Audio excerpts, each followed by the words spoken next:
A night like any other. The neon sign outside O'Malley's flickered in the damp evening air, buzzing faintly as moths danced around its glow. Inside, the bar was alive with the familiar hum of conversation, the clinking of glasses, and the low rhythm of a blues song playing from the battered old jukebox in the corner. This was the kind of place where regulars claimed their stools like thrones, where strangers were noticed the moment they stepped through the heavy oak doors.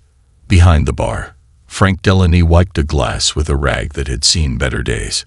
He was a man built like an old oak tree, thick arms, weathered skin, and eyes that had grown cold over the years. O'Malley's had been in his family for decades, and in his mind, it was a place meant for his kind of people. He had run things his way for so long that he didn't even realize how deep his biases had set in. Until that night. The moment the stranger walked in, Frank noticed him. Tall, broad-shouldered, and dressed in a crisp button-up shirt and dark jeans, the man carried himself with an effortless composure. His dark skin contrasted with the mostly pale faces around the bar, and Frank's first thought was immediate and unfiltered. What's he doing here? The man scanned the room, his deep brown eyes observing without a hint of intimidation.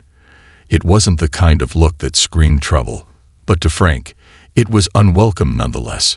The bar wasn't officially segregated, not in the way it might have been decades ago, but unspoken rules still lingered in places like this. The stranger walked to the bar and took a seat at one of the stools.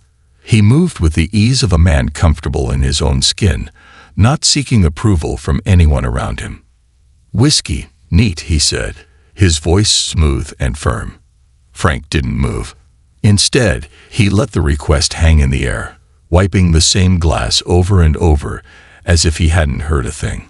A couple of regulars noticed the tension, exchanging quiet glances over their drinks. A few smirked, knowing exactly what was happening. The stranger didn't react. He simply placed a crisp $20 bill on the counter, patient and unmoved.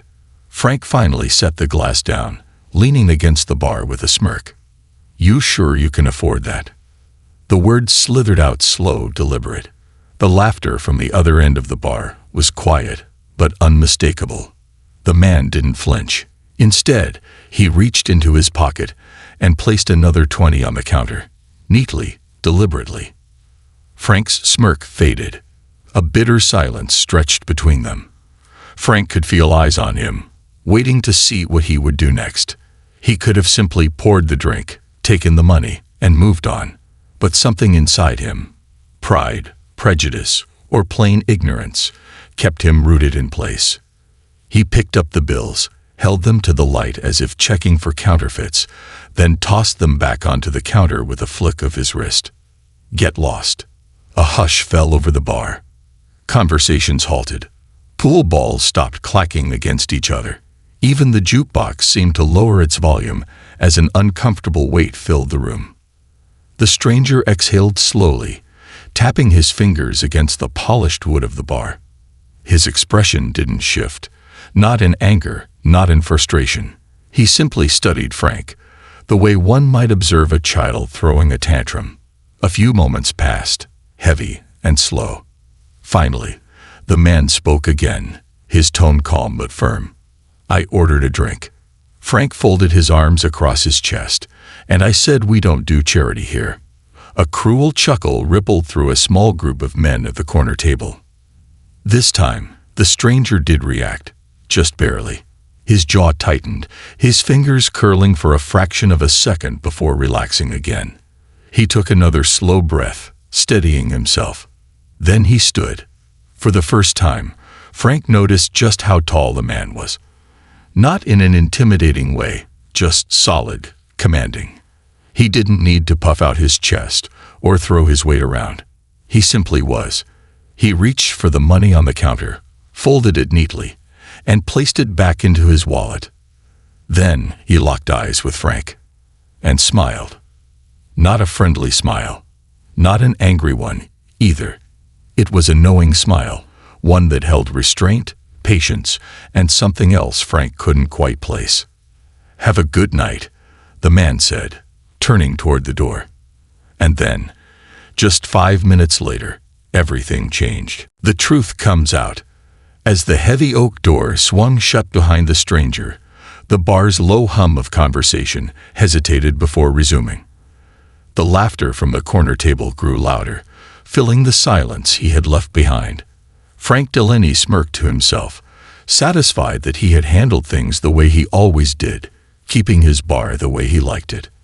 "Guess he figured out quick enough he don't belong here," muttered one of the regulars, a man named Red, his grizzled face split into a yellow-toothed grin. "Probably thought we'd roll out a red carpet for him," another snickered.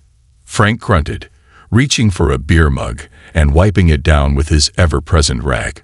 It was just another night, and that guy would be just another forgettable moment. At least, that's what Frank thought. 5 minutes later, the air shifted. The doors swung open again, this time with more force. 2 uniformed police officers stepped inside, their dark blue attire crisp and professional. One was a younger recruit, barely past his training days, while the other, Officer Harris, was a thick-built man with salt and pepper hair and the kind of presence that made people sit up straighter when he entered a room. The regulars stiffened slightly, their chuckles dying in their throats. Frank leaned on the bar, unimpressed. Cops stopping by O'Malley's wasn't unusual. They sometimes came in after hours to grab a beer, off duty, of course. But something about their presence tonight felt different. Then he saw it. The man from before, standing between them. The same composed stance, the same quiet authority. But this time, something had changed. Frank's smirk faltered. "Captain Carter," Officer Harris greeted, his voice filled with familiarity and respect. "Didn't expect to see you back in town so soon." A murmur swept through the bar like a gust of cold wind. "Captain." Frank blinked, feeling an unfamiliar weight settle in his gut. The man, Captain Carter, nodded, "Figured I'd stop by. See how things have been running in my absence." His absence. Frank suddenly felt like he had missed something important, something big. His fingers clenched the rag in his hands as his mind raced to catch up. Carter turned to Harris. "Your guys keeping things in line?" "Best we can, sir," Harris replied. "Sir. Sir." Frank swallowed, the dryness in his throat making it difficult to speak. He suddenly felt the eyes of every patron in the bar on him, the weight of their curiosity, their confusion, their judgment. The younger officer looked around, his gaze sweeping over the room before landing on Frank. He tilted his head slightly, as if trying to understand what had just happened before their arrival. "Everything okay here, Captain?" the young officer asked, his eyes narrowing ever so slightly. Carter didn't answer right away. Instead, he turned to Frank. For the first time, the bartender felt truly seen. Not as a man in charge, not as the one who dictated the unspoken rules of this place, but as someone under a different kind of scrutiny. Frank had always prided himself on reading people. He could tell a liar from a truth-teller, a threat from a fool, a customer who could pay from one who would try to run up a tab and slip out. But right now, staring into Carter's eyes, he felt something foreign. Unease, because Carter wasn't looking at him with anger. Not even disappointment. It was worse. He was looking at him like a man who had already decided exactly what Frank was. A man who had been through this too many times before.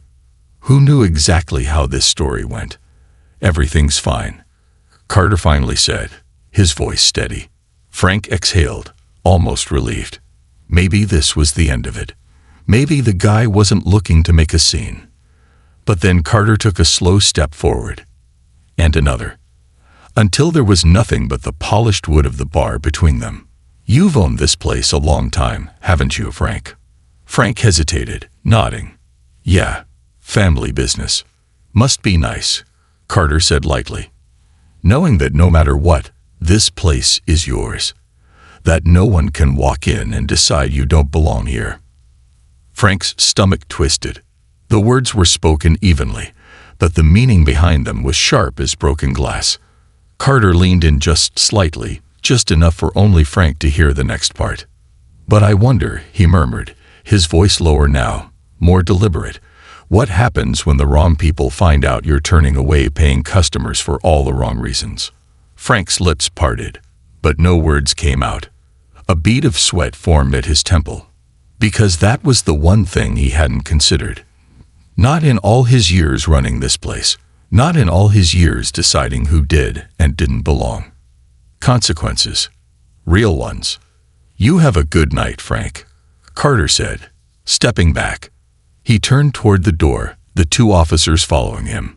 And for the first time in years, Frank Delaney felt something other than smug certainty inside his own bar. He felt fear, because he suddenly realized this wasn't over.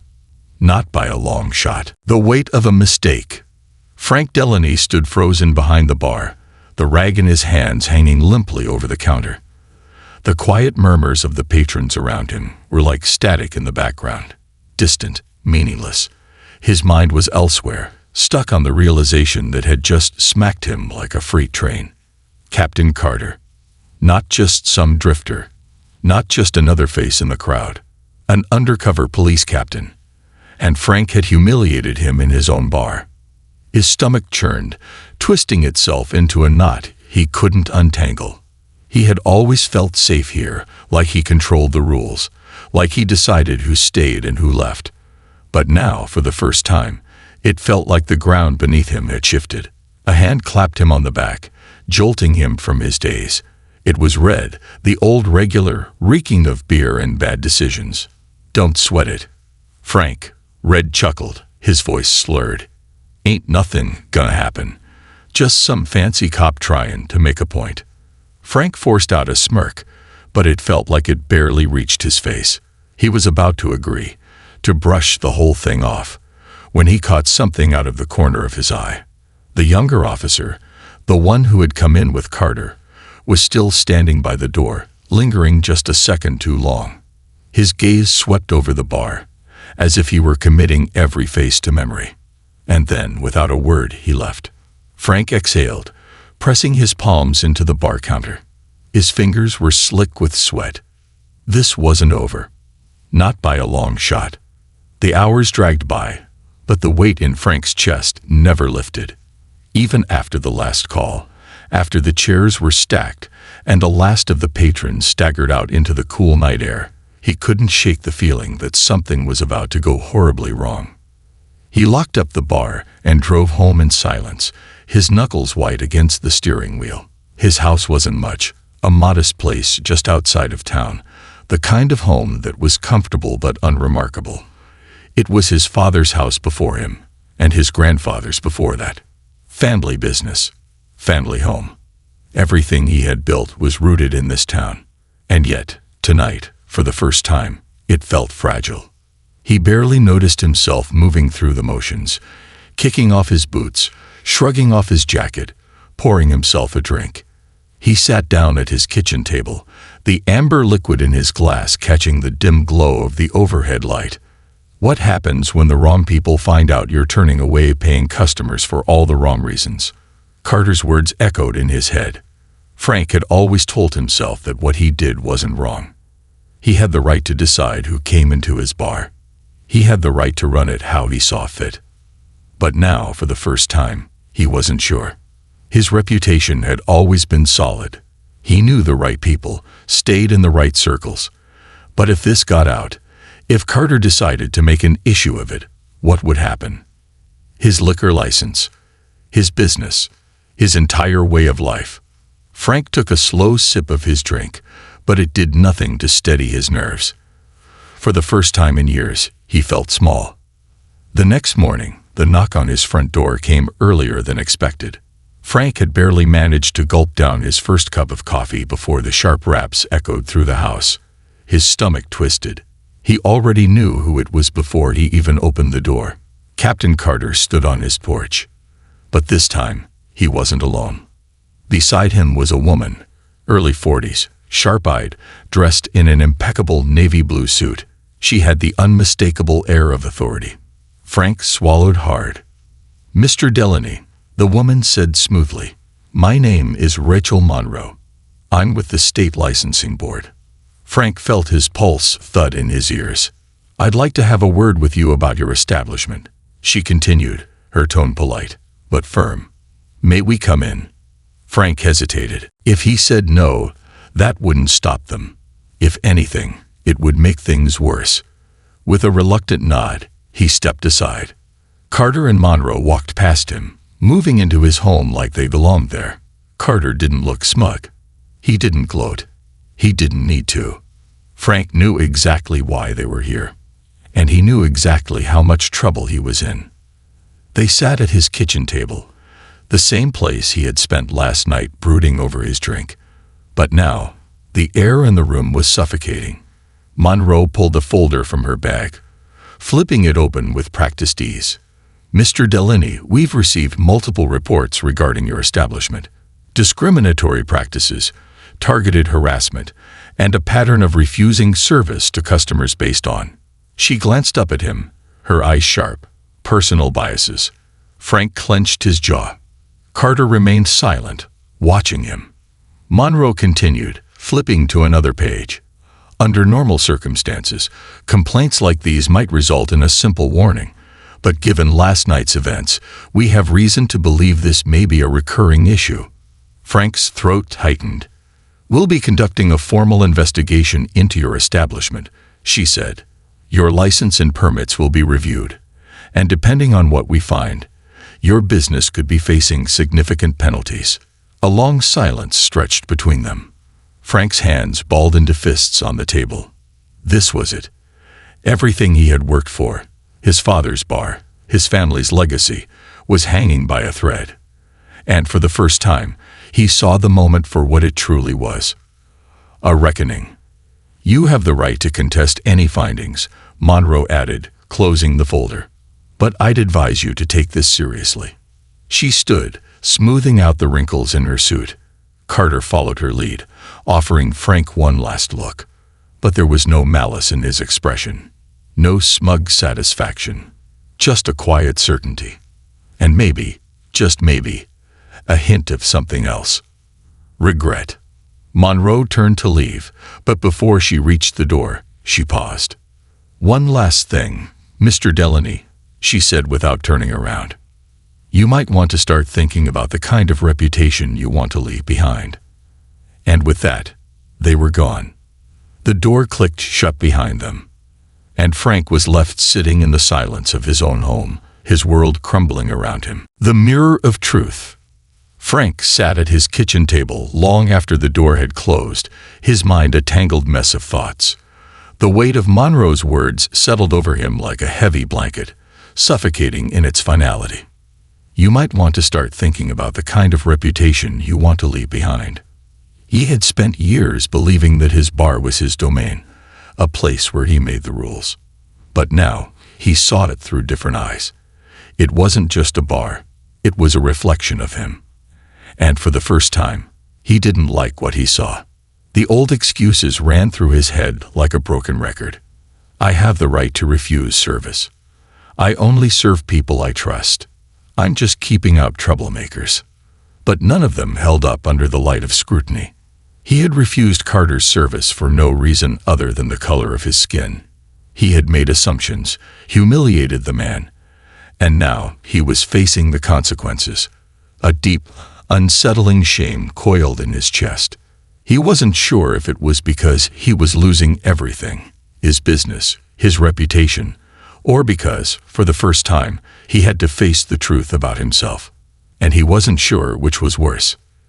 The next morning, he drove to the bar earlier than usual, hoping that a few hours of solitude would clear his head. But as he pulled into the parking lot, he saw a group of people standing outside. Not customers. Protesters. His gut twisted. A dozen people, maybe more, stood near the entrance, holding signs. Some read, "No place for hate." Others simply said, "Boycott Delaney's." A few of the protesters were locals he recognized, people who had been coming to his bar for years. The sight made his stomach turn. Frank killed the engine and stepped out of his truck, his presence immediately drawing attention. Conversations stopped, heads turned. He could feel their eyes on him, a mix of disappointment, anger, and something else. Disgust. He wasn't just another bartender anymore. He was that bartender. The racist. A man in his late 20s, someone Frank vaguely recognized from around town, took a step forward. "Guess you didn't think it'd come to this, huh?" His voice was sharp, accusing. Frank exhaled slowly. "Look, what you gonna tell us it was just a mistake?" The man cut him off. That it was all a big misunderstanding. Frank's jaw tightened. He wanted to fight back, to defend himself. But the truth was, he had done it. There was no way to justify it. Before he could say anything, the crowd parted slightly. And that's when he saw him. Carter. The police captain stood near the back, not holding a sign, not chanting, just watching. Frank met his gaze, but Carter's expression was unreadable. Then, after a moment, he nodded once, just a small, almost imperceptible motion, and turned to leave. Frank wasn't sure why, but that nod hit him harder than anything else. He wasn't gloating. He wasn't basking in Frank's downfall. He was simply acknowledging the moment for what it was. A turning point. The question was, what would Frank do with it? Hours later, Frank sat alone at the bar, staring at the dusty bottle of whiskey in front of him. He hadn't opened the place for business. He hadn't even responded to the protesters. He just sat there, thinking. The words of his father echoed in his mind. A man isn't measured by how he treats his friends. He's measured by how he treats strangers. His father had been a hard man, but a fair one. He had always preached about respect, about dignity. Frank had convinced himself he was living by those values. But he wasn't. He had let his own biases, his own fears, dictate how he treated people. And now he was paying for it. The sound of the door creaking open made him look up. At first, he thought it was another protester. But then he saw who it was. An older man, probably in his 60s, with silver-streaked hair and tired eyes. Pastor Williams. Frank sighed. "Let me guess. You're here to lecture me too." The pastor smiled slightly and took a seat at the bar. "No, I'm here because you look like a man who could use a drink. And some company." Frank hesitated, then grabbed 2 glasses. He poured them both a shot of whiskey, sliding one across the bar. Williams took it, swirling the amber liquid for a moment before speaking. "You messed up, Frank." Frank let out a dry chuckle. "Yeah, no kidding. But the real question," the pastor continued, "is what you're going to do about it." Frank stared at his drink. He had spent so long telling himself he had nothing to apologize for, but the truth was, he did. Not just to Carter. To everyone. To every person he had ever judged unfairly. To every customer he had treated as less than. To himself. For not being better. For not wanting to be better. That night, he made a decision. It wasn't enough to feel guilty. It wasn't enough to regret. He had to act. The next morning, before the sun had fully risen, Frank picked up his phone and dialed a number he never thought he'd call. When the line connected, he swallowed hard. "Captain Carter," he said, his voice steadier than he expected.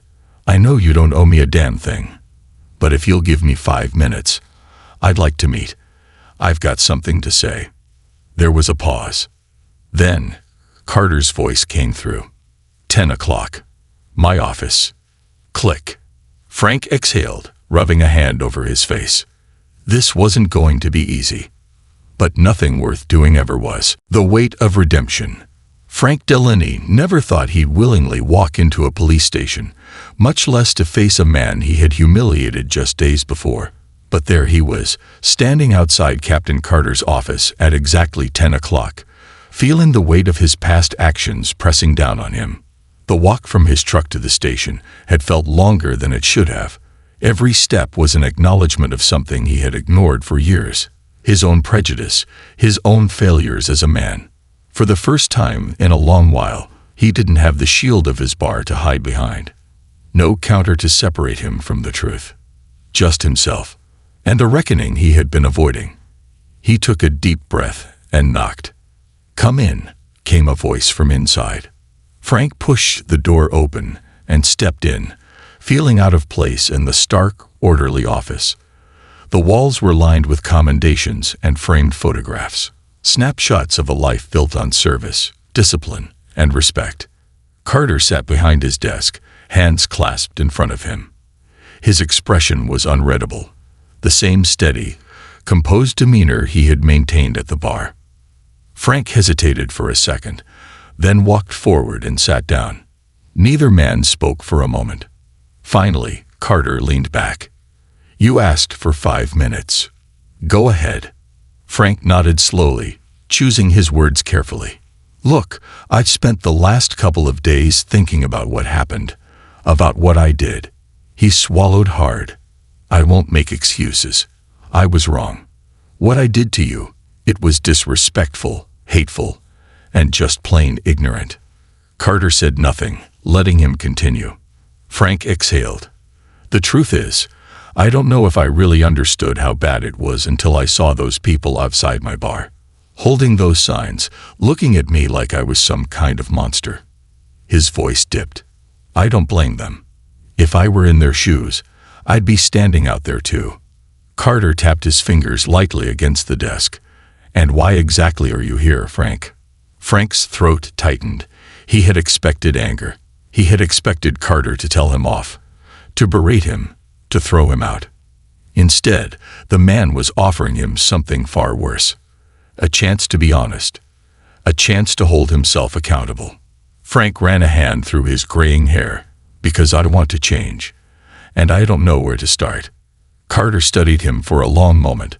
Then, slowly, he stood and walked over to the window. "You know," he said, "I grew up in this town. My grandfather, my father, they both lived here before me. My family built their lives here, just like yours did." He turned, his dark eyes sharp. "But for as long as I can remember, men like you looked at men like me as outsiders." Frank felt his stomach tighten.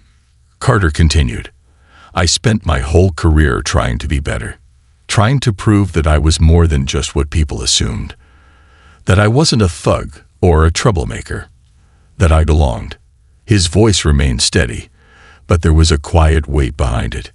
"And you didn't even hesitate before deciding that I wasn't worth your time." Frank clenched his jaw, ashamed. "I wasn't even angry that night," Carter admitted. "Not really. I was disappointed." Frank blinked. "Disappointed?" Carter nodded. "Because I still held out hope that people could do better. That they could be better." He tilted his head slightly. "Do you really want to change, Frank? Or do you just want to fix your reputation?" Frank opened his mouth, then shut it. Because that was the real question, wasn't it? Did he want redemption because he believed in it, or just because he didn't like what was happening to him? He let the silence stretch, forcing himself to sit with the discomfort. Finally, he spoke. "I don't know," he admitted, his voice raw. "But I want to find out." Carter watched him carefully, then sighed. "Then start by listening." Frank frowned. "Listening to what?" Carter gestured toward the door. "To the people you hurt. To the people you've ignored for years. You want to change.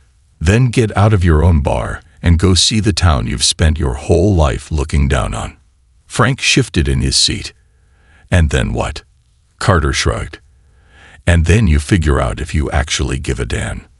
Frank left the station feeling heavier than when he walked in. Carter hadn't forgiven him. Not yet. Maybe not ever. But he had given him a road to redemption. And now it was up to Frank to walk it. That night, he closed Delaney's bar early. He stepped outside, hands shoved deep in his pockets, and stared down Main Street. For years, he had built his life inside that bar. It had been his comfort, his kingdom. But it had also been his cage. And now, for the first time, he was stepping out of it. A new beginning. Frank Delaney stood outside his bar, staring down the quiet street as the weight of his own reflection settled on him. The neon sign above his head buzzed faintly, casting its dim glow on the sidewalk. It was a symbol of everything he had built, and everything he had ignored. For years, Delaney's bar had been his sanctuary, his small kingdom. A place where the faces were familiar, the conversations predictable, and the world outside was someone else's problem. But now, for the first time, he saw it for what it really was. A fortress. A place where he had locked himself away from change, from truth, from people. He turned and walked, hands stuffed in his jacket pockets, aimlessly following the cracked pavement. He had no destination in mind, no grand plan. All he had was a single question burning in his chest. Where do I even begin? His feet took him to a part of town he hadn't set foot in for years. The streets were lined with small family-owned shops, barber shops, and community centers, places he had driven past 1,000 times, but never really seen. He stopped in front of a small diner, its windows fogged up from the warmth inside. A group of older men sat at a booth near the window, deep in conversation. A young mother rocked a fussy toddler in her lap while sipping coffee. And behind the counter stood an elderly woman, wiping down a coffee pot with slow, deliberate movements. Frank hesitated. Then, before he could talk himself out of it, he pushed the door open. A bell jingled softly as he stepped inside. The warmth hit him immediately, a stark contrast to the cool night air outside. The elderly woman behind the counter looked up, her sharp eyes locking onto him. "You're a long way from your usual crowd, Delaney."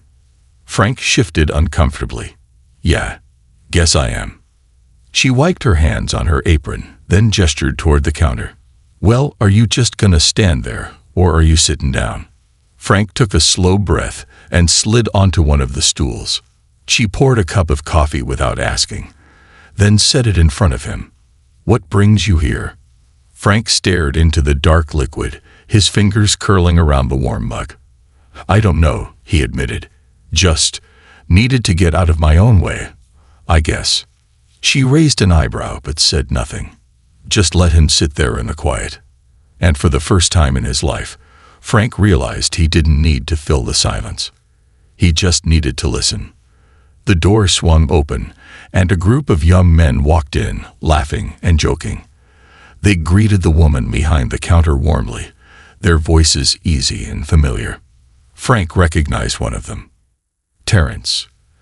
The same young man he had dismissed at his bar just a few nights ago. Terrence spotted him immediately. His laughter died down, and his expression hardened. Frank braced himself for the confrontation. But to his surprise, Terrence didn't say anything. He just nodded once, acknowledging him, but nothing more. And somehow, that was worse than if he had yelled. Frank took a deep breath. This was the moment that would define whether he really meant to change, or if this was just another half-hearted attempt to ease his own guilt. He stood up and walked over. The conversation at the table stopped. All eyes were on him. Frank cleared his throat. "Terrence." The young man tilted his head, unimpressed. "Mr. Delaney." Frank shifted his weight, feeling the heaviness of every decision that had led him here. "I owe you an apology," he said, voice steady but quiet.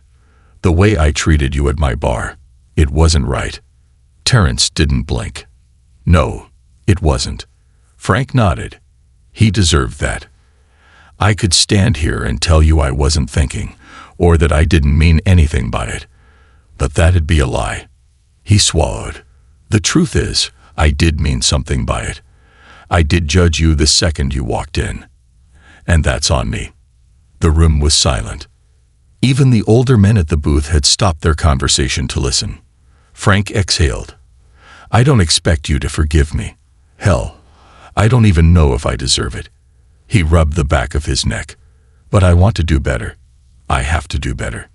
Terrence studied him for a long moment. Then, slowly, he leaned back in his chair. "So what are you gonna do about it?" Frank hesitated, but only for a second. "I'm shutting Delaney's down for a while." That got a reaction. Terrence's eyebrows shot up. The older woman behind the counter stopped wiping the coffee pot. Even the men at the booth exchanged glances. Frank continued. "That place, it's been my whole life. But I let it turn into something I never meant for it to be. A place where people like me feel comfortable, but people like you don't." Terrence's expression remained unreadable. "And what? You think closing it fixes that?" Frank shook his head. "No, but it's a start." Silence stretched between them. Then, to Frank's surprise, Terrence smirked. "Well, Dan," he said, leaning forward. "Never thought I'd see the day." Frank let out a small, humorless chuckle. "Me neither." For the first time in a long while, he felt like he was exactly where he needed to be. Over the next few weeks, Frank kept his word. Delaney's bar shut its doors. Not permanently, but long enough for some much-needed changes. The first thing to go was the regular crowd of troublemakers who thrived on exclusion and small-mindedness. The second was the unspoken rules that had kept certain people out. And the third, Frank himself. Because if he wanted real change, he had to step back and let new voices be heard. He brought in fresh staff, hired a young bartender from the very neighborhood he had ignored for years. The new menus reflected the tastes of everyone in town, not just the same old crowd. And when he finally reopened the doors, something incredible happened. People came. Not just the regulars, but the ones who had long since given up on the place. The ones who had never felt welcome before. The ones Frank had failed.